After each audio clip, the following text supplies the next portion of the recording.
day to all of you mga kapangyo and welcome to our YouTube channel at salamat sa pagsama sa amin ngayon sa finale ng One Decade of Love. So let's go mga kapangyo, itutur ko na kayo dito from 3rd floor hanggang 1st floor. Dahil sa ating part 1 to 3 ay hindi ko kayo na-tour. So bago man lang matapos ang final nating video na to ay makita nyo. So ito ang 3rd floor mga kapangyo, meron silang 2 beds dito. Dito ginanap yung surprise sa aking kapatid yesterday. And ipagpapatuloy natin hanggang sa makababa tayo ng 2nd floor hanggang 1st floor. Para makita nyo lang. So ito mga kapangyo, pababa tayo ng 2nd floor from 3rd floor. So ito mga kapangyo, ganyan kaganda ang Cabins View by Tristan. Ayan, nakita nyo, diba? Dito sa 2nd floor, merong 2 queen beds. Kaya yan, kahit ilan pwede magkasya dyan. Actually, pwede nyo ilatag sa sahig yung foam kung talagang marami ang inyong family or friends of group of company. And yan, meron silang side table na pwede nyong upuan habang nag-a-unwind at tinatanaw ang mountain views and swimming pool sa labas. Fully air-conditioned dito mga kapangyo. From 3rd floor may aircon, 2nd floor at 1st floor lahat. And dito mga kapangyo, ang kanilang comfort room. Actually, shower room lang to mga kapangyo dahil ang pinakang toilet bowl ay sa 1st floor lang. So dito bathtub lang. Yung mga gustong mag-milk bath, ayan, pwede kayong latag dyan or maglagay ng mga milk or kahit anong mga body routine nyo. Ayan, dyan. Pagkatapos mag-swimming and mag-body shower. Ayan. So, ayan mga kapangyo, we're going down to the 1st floor naman. Do? Okay, so tara dito sa baba para makita nyo. Nakikita nyo yung glass door na yan, iyan yung sa kitchen. Nakita nyo na naman yung kitchen, diba, sa pagluluto natin. So, ayan, yung pintuan na yan, ayan ang comfort room dito sa 1st floor. And nakita nyo naman, napakaganda ng view dito sa baba. And unlimited Netflix, mga kapangyo. And yung mga nakikita nyo yung sofa na yan, actually mga kapangyo, sofa bed yon. Pwede nyo, meron siyang full out bed sa baba, kaya magkakasya talaga yung family dito. And ayan, meron silang menu dyan na pwede kayo mag-order. Meron naman silang phone din dito na pwede nyo tawagan sila kung mag-order kayo ng pagkain at ayaw nyo magluto. At ayan yung kanilang television, Netflix to the max, dahil libre din ang wifi dito mga kapangyo. At pwede kayo mag-video okay. Nakita nyo yung Bluetooth, diba? And ito yung kanilang comfort room dito sa pinakang first floor. Yan.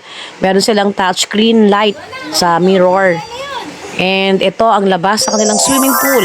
And hayaan na natin silang mag-enjoy. At simulan na natin ang ating final video, ang ating cooking session dito sa Cabins View by Tristan. So, I'll be cooking molo soup. And si Andre naman ay magluluto ng kanyang pork steak. So, ayan, ganyan kaganda. Ayan, meron jacuzzi sa labas.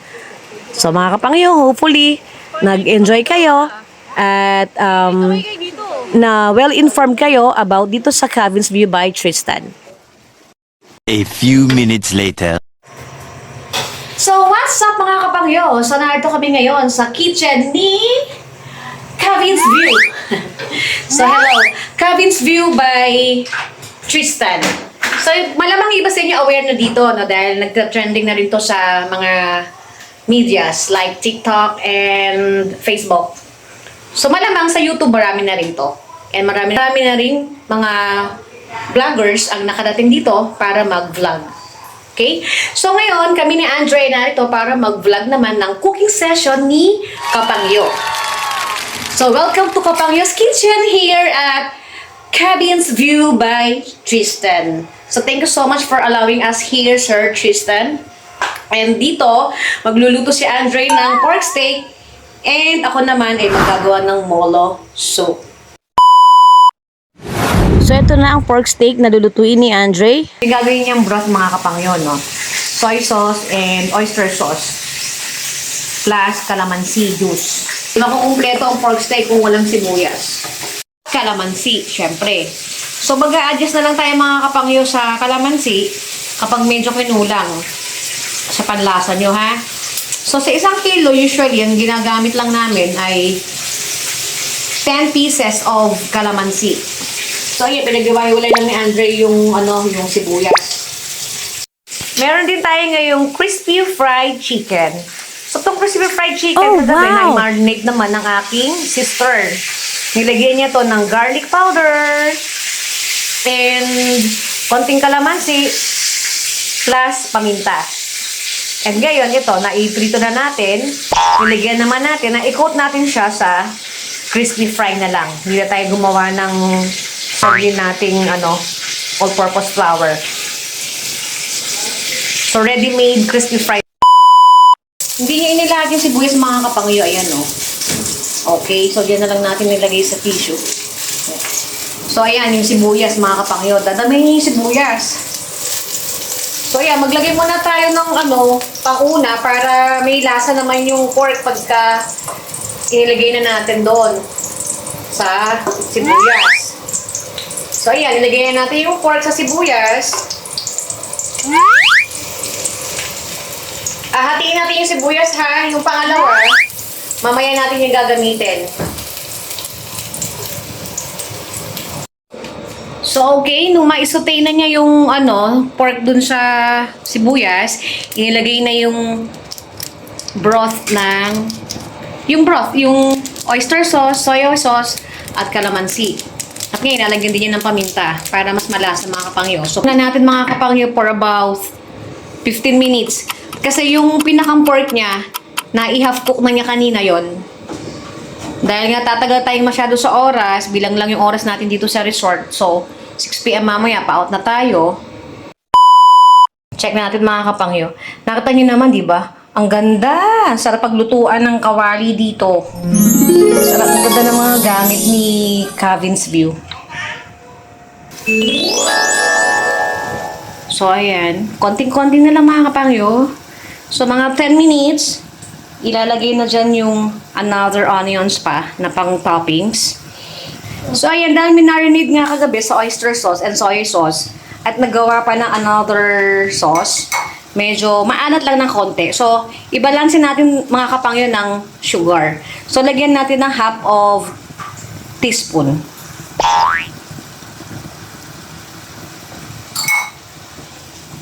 And baliktarin lang natin mga kapangyo para mabalansi yung alat at tamis niya. Masarap kasi sa pork steak, yung ginagawa namin, medyo maalat na manamis-namis. Pero hindi naman sobrang tamis. Kailangan na doon pa rin yung lasa nung kalamansi at sibuyas. Yung iba nagtataka, pagka nilalagyan ng paminta, maglalasang adobo raw. Actually, hindi. Ang adobo ay naglalasang adobo dahil ang adobo ay sinabing adobo dahil siya ay may suka at may bawang. Ayun naman ang difference ng pork steak sa adobo. Ng steak sa adobo, no? Kasi ang adobo may garlic and vinegar. While itong pork steak ay walang vinegar at walang bawang. So, okay. Transfer na ni Andre ang ating cook ng pork steak. So, okay mga kapangyo, no? Yan. And now, I'm preparing my ingredients for today for modo soup. So, we have 1/2 pork. Ito. Kalahating kilong pork to mga kapangyo kagabi. And ito ay pinakuluan ko na. Pinakuluan ko na siya at sinamahan ko siya ng pepper and garlic powder. Okay, so yan. So let's start na mga kapangyo. So okay mga kapangyo, ito na yung ating mga ingredients sa ating modo soup. And meron nga pala tayong egg mga kapangyo. Actually dapat ang egg natin ay 2. Yung isa na lang yung natira. Kaya okay lang din naman yung kapangyo. Mag-i-stick pa rin yan. And one thing, meron nga pala tayong gagamitin ding cornstarch. So ayan, tumuna lang ako sa bagong cornstarch para nilabit-bitin yung isang. So meron tayong cornstarch yung mga kapangyo, no? And egg. So to repeat the ingredients mga kapangyo, meron tayong garlic, carrot, egg, onions, spring onions, pork cube, pepper, cornstarch. And we also have garlic powder, sesame oil, oyster sauce, and patis. Okay? And of course, yung molo soup. Molo soup. And of course, yung molo wrapper. And we have 1/2 cup of oil. Pagpakulo muna tayo mga kapangyo ng broth. Lagyan muna natin ang 3 tablespoons of patis. And nilagyan din natin ng pepper. Okay? Half of pepper lang mga kapangyo ha. And ready na rin natin ang lagyan na rin natin ng sesame oil mga kapangyo. 2 tablespoons. Okay? And takpan muna natin siya mga kapangyo, no? Para mamaya. So, yung sesame oil, din naman yung sesame oil. And dito na tayo pumunta sa pork. Marinate natin siya sa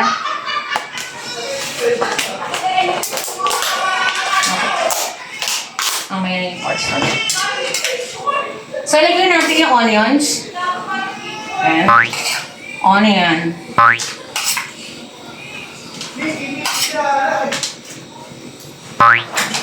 Buhusan natin lahat. Carrots.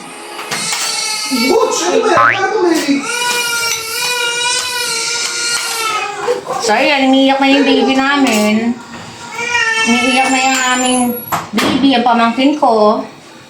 So, ayan, lagyan din natin siya ng itong garlic. Magtitira kayo ng garlic mga kapangyo, no, para sa pang-toppings. Kasi, mas maganda maganda yung meron tayong fried garlic.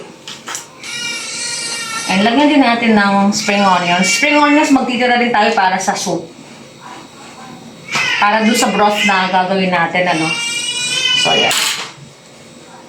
So, okay na yan.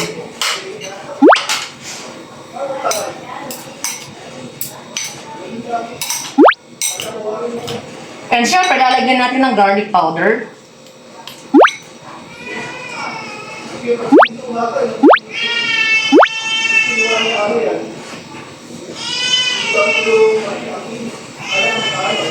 Mga 1 teaspoon of garlic powder mga kapangyo. Kung ayaw na masyadong maraming garlic, pwede nyo namang bawasan. Pwede nyo i-adjust. Actually, lahat naman pwede nyo i-adjust. Merong ayaw ng sibuyas, merong ayaw ng bawang. So, tining balang mag-adjust kung ayaw nyo, no? So, wala lang kami nakitang spinach kanina. Kahapon, sorry, kasi kahapon kami nag-grocery. Wala kami nakitang spinach, kaya hindi ko lalagyan. Actually, dapat may spinach to. So, lagyan natin ng oyster sauce. 1 tablespoon lang, mga kapangyo, kasi maalat na yung natin dyan, yung sabaw natin. 1 tablespoon of oyster sauce. And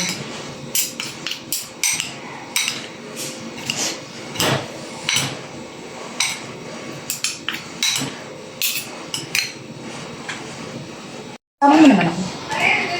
So mga kapangyo, yung kalahating pepper na nilagyan natin dun sa soup, kalahati, ilalagay naman natin dito sa ground pork natin.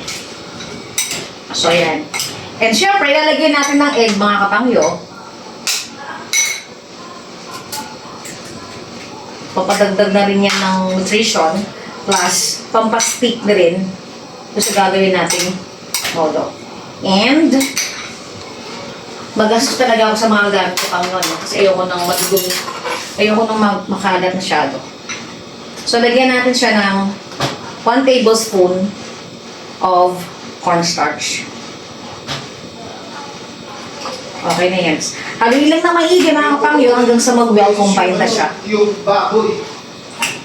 Sinisisi ka siya dahil wala kang bumili ng Kanina. So yan, mga ano yan, half teaspoon.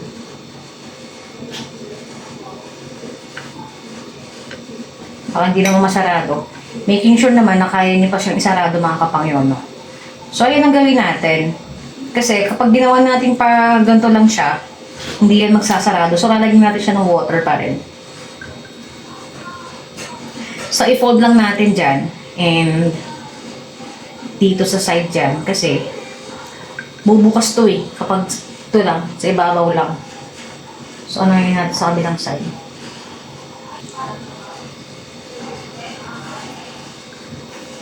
Okay. Ayan na yung ating nagawang molo soup. So ayan, kumukulo na mga kapangyo ang ating broth.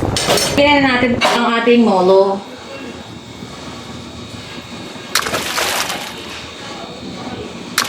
Dahan-dahan lang kasi baka maghiwa-hiwalay. Dahan-dahanin niyo lang. Huwag yung bagsak ng bagsak na parang nagtatapon kayo sa ilog. Saka huwag na kayo tatapon sa ilog kasi malinis ang ilog Pasig. Connection.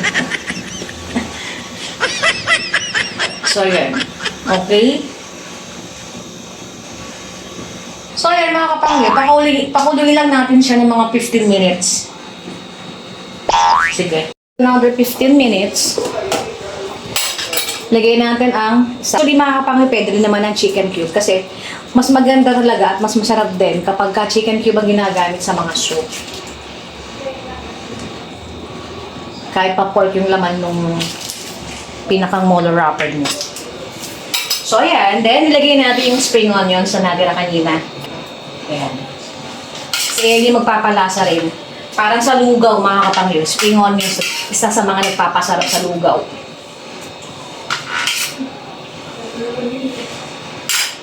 Okay. So, tikman natin kung saan siya nagkulang. Sa pagmamahal ba?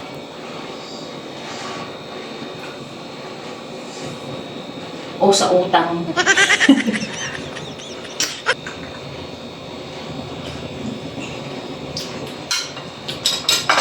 Kulang siya ng paminta, mga kapangyo. Nina, nilagay natin dun sa saan natin, di ba? Dun sa ating pork and then sa soup, yung half. So, kulang siya. Nagdagdagan natin ng kalahati pa.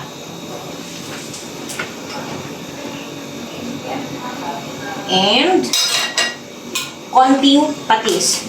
Kanina 3 tablespoons of patis lang nilagay natin, di ba? So, mag-add tayo ng 2. So, ito mga 1 liter to na water. Sabaw natin. Ayan. So, mamaya, masasarap pa yan dahil doon sa fried na garlic.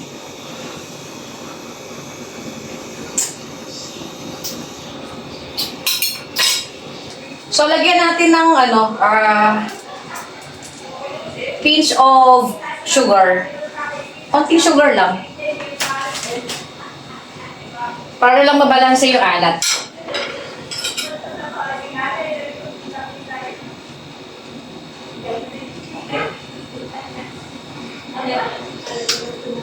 Oh, sarap. So, wait lang mga kapangyo ha. Tanggalin muna natin kasi single lang yung stove natin. Kailangan ko mag-saute ng garlic. So, ayan, nakita niyo naman si Andre, di ba? Marunong na rin siya mag-plating ng food. Lagi niya sasamahan ng pagmamahal at saka ng art, mga kapangyo. Yan. Hindi lang sa restaurant o hindi lang sa mga hotels. Kahit sa house, pwede tayo maging special. So, mag-saute tayo ng garlic, mga kapangyo. So, pagka medyo brown na siya, ayan, ganyan. Huwag yung susunugin ha, baka kasi pumait. So, yung medyo brown-brown lang siya. Yung parang nasa peanuts. Yung sa mga Manila nakikita nyo. Ganun lang. Kailangan ganyan ang tsura niya. So, ayan mga kapangyo. Pwede na to. So, ayan mga kapangyo. Lagyan na natin ng toppings yung ating molo. So, ayan na. Sasama natin yung garlic dyan. Ayan, naluin lang natin ng konti. And then, na yung magpapalasa rin. A few moments later. So, mga pili ka na si Queen Hanya, si Casey. Eunice. Okay.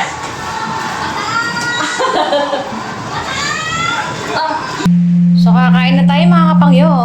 So, ito ay lutong bahay tayo mga kapangyo, no? Hindi tayo nag-order sa labas.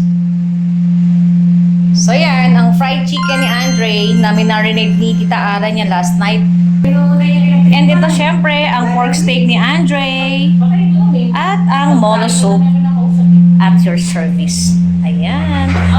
Mas maganda mga kapangyo, mas maraming spring onions. Pag yun ay natira. Pero okay na rin yan kasi masarap naman yung lasa niya. Okay mga kapangyo, tara tayo kumain na. At tayo uuwi na maya-maya. Kaya ayan, enjoy naman ni mami at ang sister ko ang ating lunch. Actually, merienda time na nga ito dahil 3 o'clock na rito. So, ilang oras na lang at mag-out na tayo ng 6 o'clock. Kaya ating ubusin na ang ating food. And ang aking sister, si na Andrea, ay babalik pa sa swimming mamaya. Ako naman ay magre-relax-relax naman at sobrang napagod ako pagluluto. So ito nga mga kapangyon, habang binabaybay natin ang ating pag-uwi, ay nadaan tayo dito sa Antipolo Sumulong at nakita natin tong Annex House of Kare-Kare. At dahil dito si Mami ay maglilibre naman, parang regalo na rin niya sa aking sister at brother-in-law's anniversary.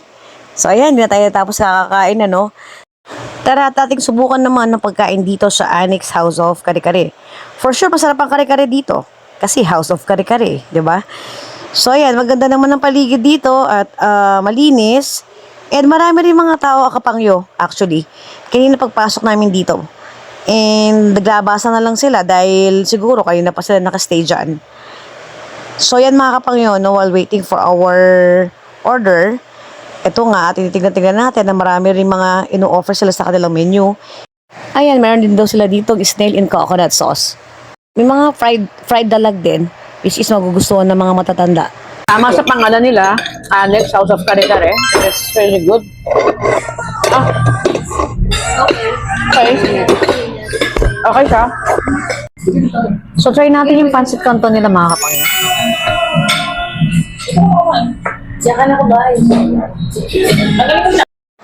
Okay mga Kapangyo, yung lasa ng pancit canton nila.